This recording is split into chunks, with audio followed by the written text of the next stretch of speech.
Hello guys, welcome আমার ব্লগে। আজকে মানে 8 ডিসেম্বর ছিল আমার একটা পাড়াতো ভাইয়ের জন্মদিন। আমার আর মায়ের ইনভিটেশন ছিল, তো আমি রেডি হয়ে যাচ্ছি। শরীরটা খুব ভালো না থাকায় শ্যাম্পু করা হয়নি, তাই সিল্ক অ্যান্ড শাইনের একটা হেয়ার কেয়ার মানে সিরাম বলতে পারো, তো হেয়ারে লাগিয়ে নিতে হবে যেভাবে হেয়ারে লাগানো যায়। ও জাস্ট হালকা মেকআপ করে নেবো, কারণ মেকআপ করতে আমার খুব ভালো লাগে। কিন্তু শরীর খারাপ, তো সবাইকে তো বোঝালে হবে না, তো মেকআপই একমাত্র উপায় যে শরীর খারাপটাকে ঢেকে দিতে পারে। আমি একটা নতুন বিউটি বেরির ফাউন্ডেশন কিনেছি এবং যে লিওন বিউটির একটা প্রাইমার হাইলাইটিং মানে যেটাকে স্টোভ ক্রিম বলো তোমরা, তো সেটা ছিল। দুটোকে মিক্স করে আমি ফেসে অ্যাপ্লাই করলাম। দেখতেই পাচ্ছ কীভাবে অ্যাপ্লাই করতে হবে, যেভাবে তোমাদের সুবিধা তোমরা অ্যাপ্লাই করতে পারো। তারপর লুকসটা এরকম ভূতের মতো লাগবে। তারপর কি এটা ভালো বিউটি ব্লেন্ডার দিয়ে ব্লেন্ড করে দিয়ে তোমার লুকসটা এরকম লাগবে। অ্যান্ড দেন চোখে কাজল, হালকা লিপস্টিক, একটু আইব্রো ফিল করে হাইলাইটার দিতে পারো, আমি দিইনি। ব্যাস রেডি, কারণ সামনেই যাচ্ছি। তো আমার শরীরটা খুব একটা ভালো নেই, আমার ভালো লাগছিল না, কারণ অনেক লেট হয়ে গেছিলো। এই যে আমার ব্যালকনি থেকে দেখা যাচ্ছে, অ্যান্ড আমরা ফাইনালি চলে এসেছি। আমার বৌদি আর আমার ভাইপো, তারপরে আমার মা, সবাই এসেছি। হলো যার বার্থডে তার কাজিন সিস্টার। তারপর আলটিমেট বার্থডে বয়ের সাথে দেখা করলাম, হ্যাপি বার্থডে উইশ করলাম, তারপরে বার্থডে গিফট দিলাম। তারপর চলে গেলাম মকটেল কাউন্টারে। তারপরে মকটেল খাওয়ার পর মা আমাকে গ্লাসটা দিল রাখার জন্য, এই কাজ আমার। তারপর আমি আবার মকটেল কাউন্টারে গিয়েছি, আবার একটা মকটেল নিয়ে আসলাম। দারুণ লাগে আমার, জাস্ট কি বলবো। এটা আমার বৌদি আর এটা আমার ভাইপো। আমি চলে গেলাম চিকেন পকোড়া আর ফিশ বলের দিকে। আমার চিকেন পকোড়াটা বেশ ভালো লেগেছিল। এখানে চলছিল লাইভ কনসার্ট, মানে দুটো বাচ্চা ছেলে গান বাজনা করছিল, খুবই ভালো লাগছিল।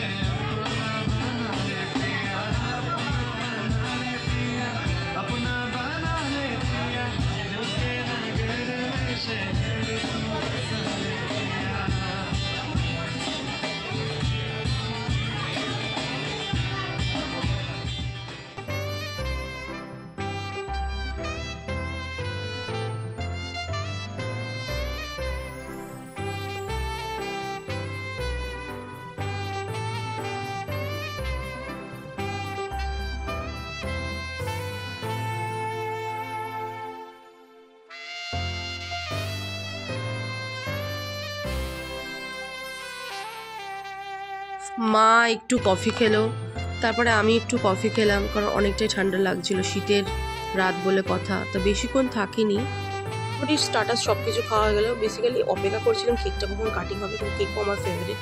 কিন্তু এখানে একটু যার জন্মদিন তার মা একটু কিছু বলবে।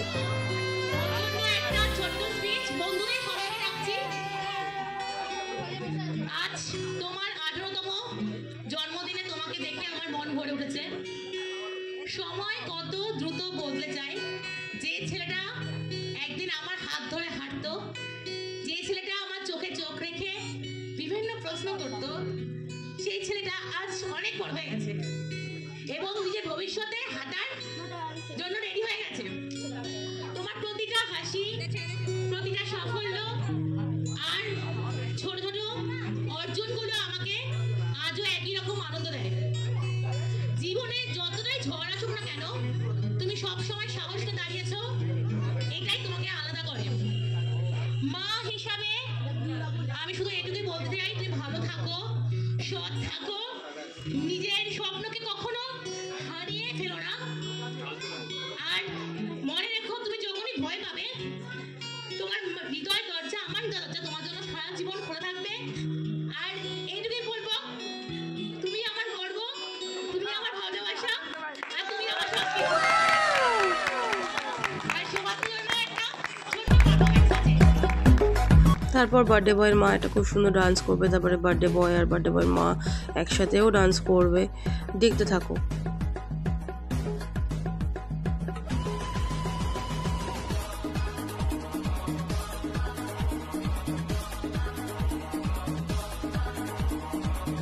বন্ধুরা মিলে হই হুল্লোড় করবে।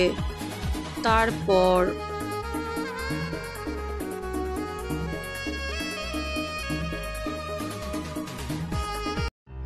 দেখো এখানে কত সুন্দর কেক আনা হয়েছে, জানি না এটা কি কোম্পানির কেক, সম্ভবত এটা কোনো কাস্টমাইজ কেক হবে, কারণ দেখে তাই মনে হচ্ছে।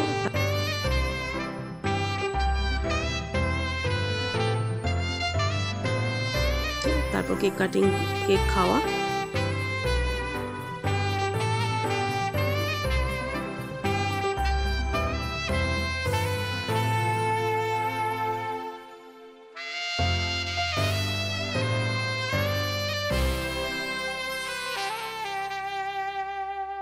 আমি খেয়ে নিলাম বার্থডে কেক।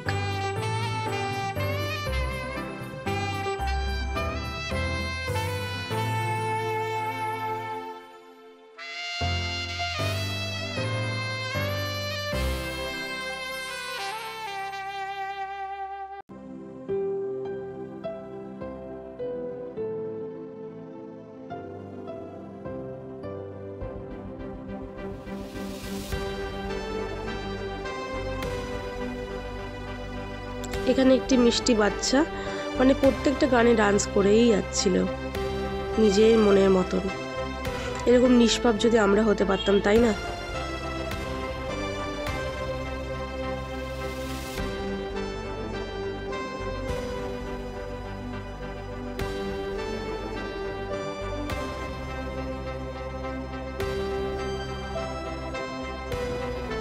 যেহেতু রাত বেড়ে যাচ্ছে তাই বেশিক্ষণ না থেকে মেইন কোর্সের দিকে চলে গেলাম। তো দেখতেই পাচ্ছ যে প্লেট দিয়ে দিয়েছে, তো দিয়েছে পুরি আর চানা, তারপরে দিয়েছে একটু পোলাও যেটা আমার সব থেকে ফেভারিট, দিয়েছে দই রুই, চিকেন কষা, এইগুলো আমার ফেভারিট, একটু ঝাল হয়েছিল।